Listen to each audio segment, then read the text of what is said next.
नमस्कार, मैं हूं डॉक्टर अभ्युदय वर्मा।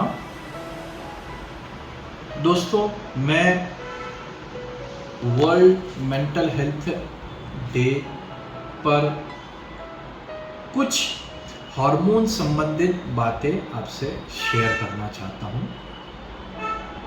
आज हम सभी जानते हैं कि पूरी दुनिया ही नहीं, स्पेशली हमारे देश में जो है मेंटल हेल्थ से रिलेटेड फिजिकल, मेंटल, इमोशनल सारी चीज़ों से ग्रसित या उनसे होने वाली तकलीफ़ों के लोग बढ़ते जा रहे हैं।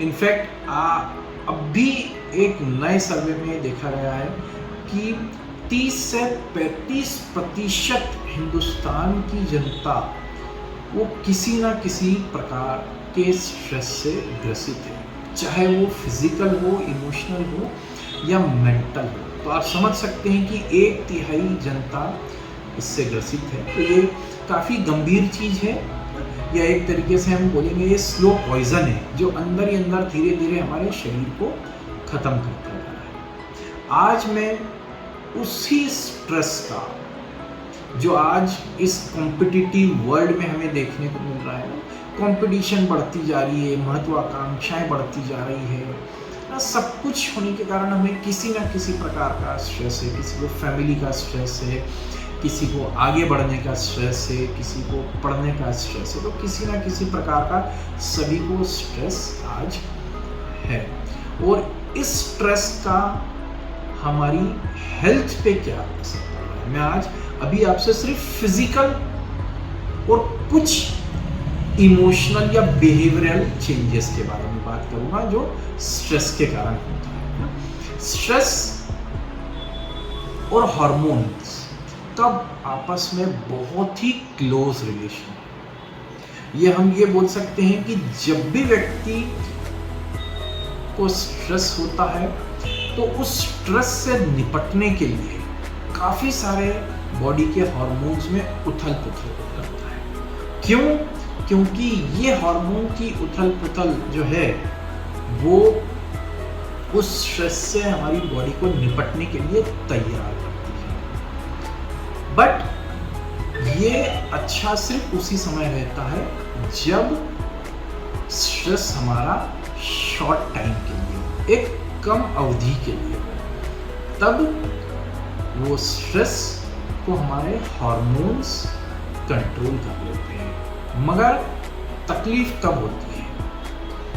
ये हार्मोनल इम्बैलेंस कब किसी व्यक्ति को नुकसान पहुंचाने लगता है? वो होता है क्रॉनिक स्ट्रेस में। अगर आपको कंटिन्यूअस मानसिक तनाव बना हुआ है, शारीरिक तनाव बना हुआ है, ये फिर हमारे शरीर के काफ़ी सारे हार्मोन्स में परमानेंट चेंजेस आने लगते हैं, हार्मोनल इम्बैलेंस होने लगता है, और अल्टीमेटली ये हार्मोनल इम्बैलेंस हमारे शरीर की बहुत सारी गतिविधियों को जो है वो परेशानी में डालने लगता है, ये हमें उससे तकलीफें होने लगती है। स्ट्रेस के कारण ऑलमोस्ट हमारे सारे हार्मोन्स, आप कोर्टिसोल हार्मोन कहें, वेसोप्रेसिन कहें आप, या हमारे सेक्सुअल हार्मोन्स कहें, ग्रोथ हार्मोन्स कहें आप, या हमारे प्रोलैक्टिन, या जो दूसरे बहुत ही कम मात्रा में बनने वाले हार्मोन्स हैं, वो सारे क्रॉनिक स्ट्रेस में प्रभावित होते हैं। अब जैसे मैं आपको कोर्टिसोल का बताऊंगा। अगर कोर्टिसोल थोड़े समय के लिए बढ़ना जो है वो आवश्यक रहता है। किस स्थिति में? जब हमारे शरीर को डिसाइड करना है फाइट या फ्लाइट, मतलब वो हार्मोन डिसाइड करता है कि हम किसी भी गतिविधि से लड़ें या उससे दूर हो जाएं या भाग जाएं। अगर ये कोर्टिसोल कंटिन्यूअस बना रहता है क्रॉनिक स्ट्रेस या तनाव के कारण, तो उसके कारण वजन बढ़ने लगता है, ब्लड प्रेशर बढ़ने लगता है, शुगर बढ़ने लगती है।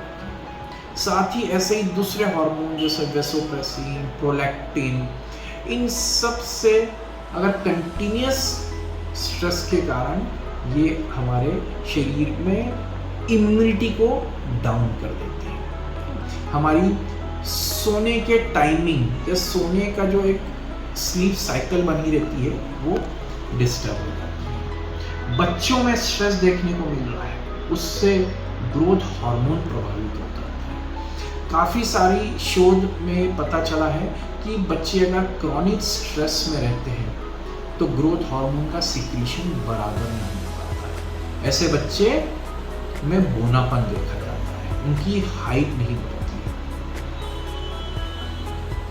बड़ी उम्र में अगर हम देखें तो इन सब के साथ जो है हमारे दूसरे हार्मोन्स इंसुलिन तक प्रभावित होते हैं, थायराइड हार्मोन तक प्रभावित होता है, इंसुलिन बनना कम हो जाता है, जिसके कारण धीरे धीरे शुगर के लेवल बढ़ने लगते हैं, जो बहुत ही कॉमन है आज की लाइफ में और खासकर बढ़ती उम्र के लोगों में। महिलाओं में खासकर थायराइड हार्मोन का सिक्रीशन क्रॉनिक स्ट्रेस के कारण जो है वो गड़बड़ हो जाता है, जिसके कारण आप आए दिन समस्याएं थायराइड से रिलेटेड देखते रहते हैं और ये समस्या बढ़ती जा रही है। इसका कारण स्ट्रेस भी है और स्पेशली एक ग्रेव्स डिजीज जो हाइपरथायराइडिज्म होता है वो तो डायरेक्ट रिलेटेड है अभी स्ट्रेस से, कि आप जितना स्ट्रेस लेते जाते हैं उतना ही ग्रेव्स डिजीज होने की संभावनाएं बढ़ती जाती है। और साथ ही साथ ये भी देखा गया है अब तो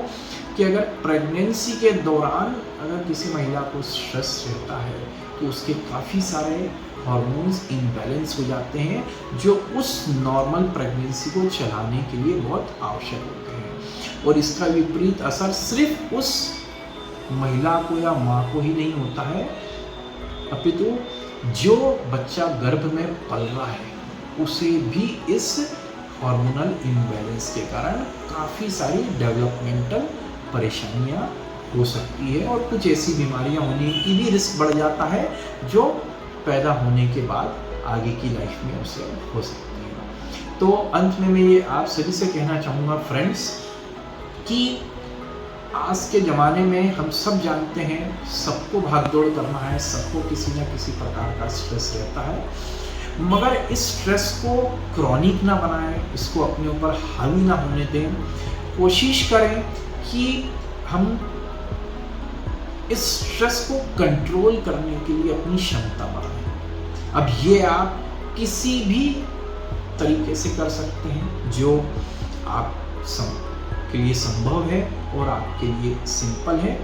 मेडिटेशन कर सकते हैं, कई लोग स्पोर्ट्स एक्टिविटी में बिजी रह के अपना तनाव दूर करते हैं, कई लोग योगा मेडिटेशन करके करते हैं, कई लोग अपनी किसी हॉबी में जाकर ये सब करते हैं। तो बस हमें स्ट्रेस को दूर भगाना है और अपने जीवन को स्वस्थ रखना है। Thank you.